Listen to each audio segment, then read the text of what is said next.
বক্তব্য দুই ভাগে বিভক্ত হয়ে গেছে, এটা কাম্য নয়, এভাবে নয়। নিজেদের ভিতর সামান্য মনোমালিন্য থাকবে, সামান্য দ্বিধাদ্বন্দ্ব থাকবে, কিন্তু এভাবে প্রকাশ্যে আসাটা এটা আমাদের জন্য ভালো লক্ষণ নয়। সাংগঠনিক ব্যাপার নিয়ে আমার সদস্য সচিব মহোদয় জনাব মোবারক আলী সাহেব কথা বলেছেন। আমি সাংগঠনিক ব্যাপারে কোনো কথায় যাব না। সাংগঠনিক ব্যাপারে উনি যা বলেছেন তাই চূড়ান্ত, চূড়ান্ত হিসাবেই ধরে নিতে হবে। উনি আমাকে যেই পরামর্শ দেবেন সংগঠনের স্বার্থে আমি তাই করব। প্রিয় নেতৃবৃন্দ, এই দলটা এটা আজকে থেকে 50 বছর আগে শহীদ রাষ্ট্রপতি জিয়াউর রহমান গঠন করেছিলেন। আমি সাবুল হক, আমাদের বয়সী যারা কয়েকজন আছেন তারা জিয়াকে দেখেছেন, জিয়ার বক্তব্য শুনেছেন, জিয়ার কর্মকাণ্ড অনুভব করতে পেরেছেন।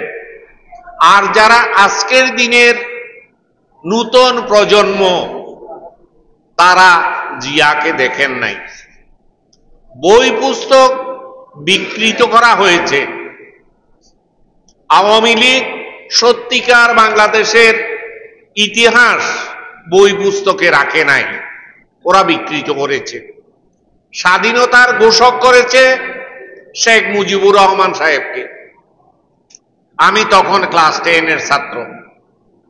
আমি হলফ করে বলতে পারি আমি হজ করেছি, আমি হজের কসম দিয়ে বলতে পারি জিয়াউর রহমান সাহেব স্বাধীনতা ঘোষণা করেছেন এবং কালুরঘাট থেকে করেছেন। আমরা তখন ছোট ছোট রেডিও নিয়ে শুনেছি। জিয়াউর রহমান সাহেব একজন সামরিক অফিসার ছিলেন, জিয়াউর রহমান সাহেব মুক্তিযুদ্ধের ঘোষক ছিলেন, জিয়াউর রহমান সাহেব মাঠের মুক্তিযোদ্ধা ছিলেন, জিয়াউর রহমান সাহেব সামরিক বাহিনীর প্রধান ছিলেন, জিয়াউর রহমান সাহেব বাংলাদেশের রাষ্ট্রপতি ছিলেন, জিয়াউর রহমান সাহেব ওআইসির সভাপতি ছিলেন, জিয়াউর রহমান সাহেব সার্কের স্বপ্ন দ্রষ্টা ছিলেন।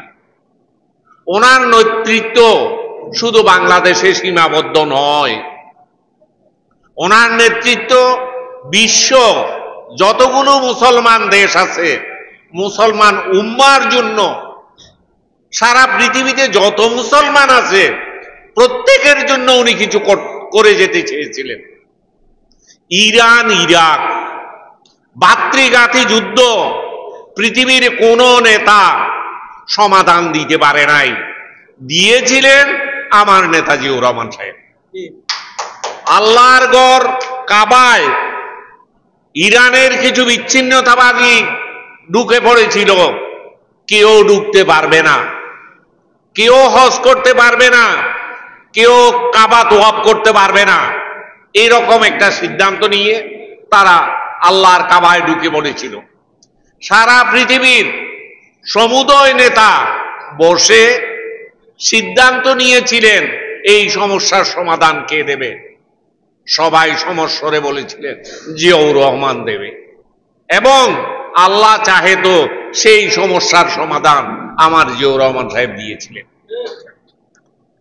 দেশীয় ষড়যন্ত্র এবং আন্তর্জাতিক ষড়যন্ত্রের মাধ্যমে কিছু বিচ্ছিন্নতাবাদী সৈনিক খুব নির্মমভাবে চট্টগ্রামের সার্কিট হাউসে আমার প্রিয় নেতাকে 4 বছর থেকে 4.5 বছরের ক্ষমতার সময়ে নির্মমভাবে হত্যা করেছিলেন।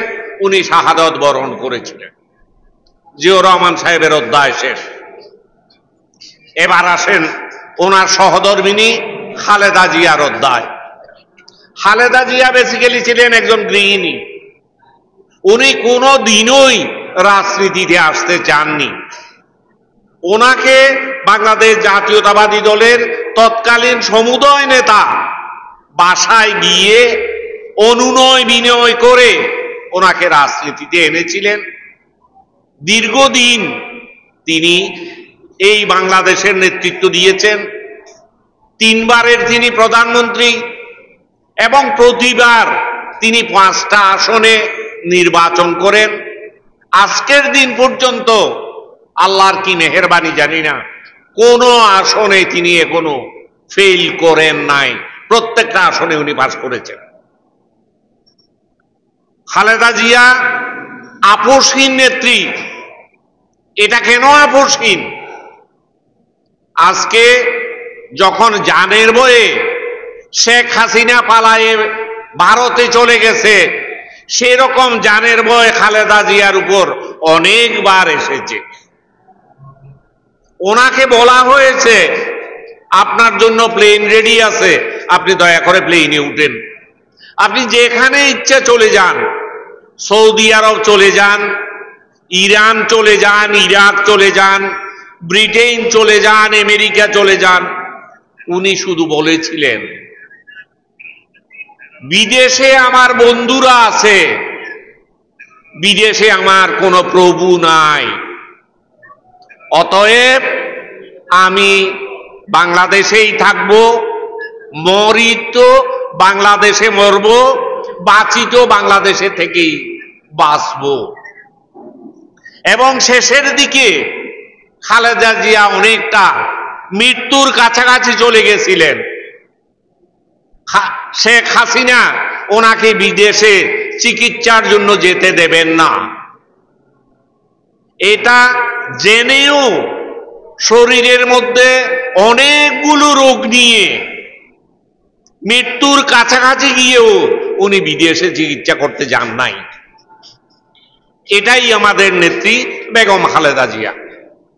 এবার আসেন তারপরের নেতা, আমাদের ভারপ্রাপ্ত চেয়ারম্যান তারেক রহমান সাহেব।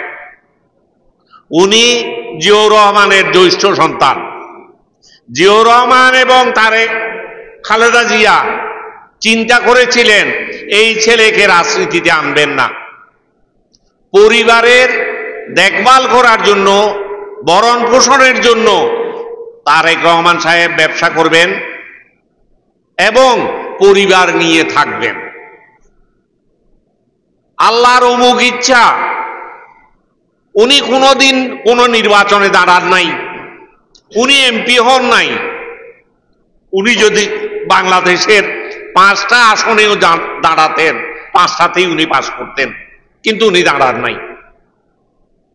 এরপর উনি ব্যবসা করেছেন।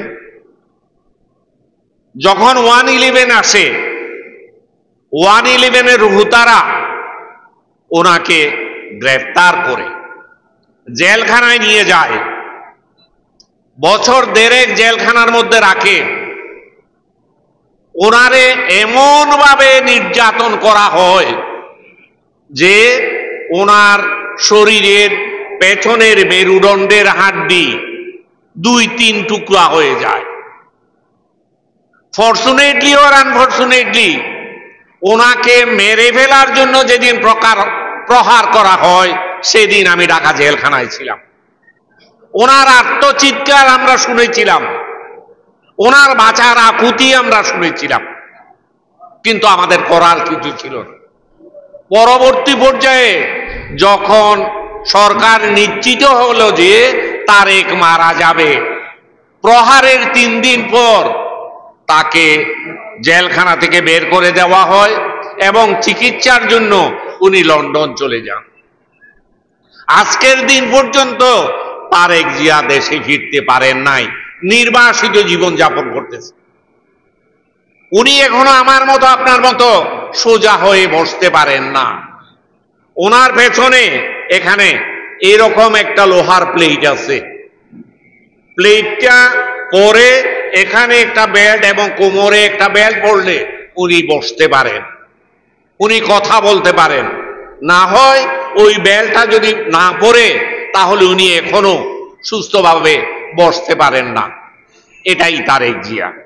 এবং তারেক জিয়া সেই লন্ডনে থেকে উনি সংগঠন পরিচালনা করে সালাউদ্দিন সাহেবের মতো নেতা তৈরি করে সালাউদ্দিন সাহেবকে ইন্ডিয়া থেকে বাংলাদেশে পাঠিয়ে দিয়ে আজকে যে অভ্যুত্থান ঘটিয়েছেন, যে আন্দোলন ঘটিয়েছেন, তারই ফসল শেখ হাসিনা গদি ছেড়ে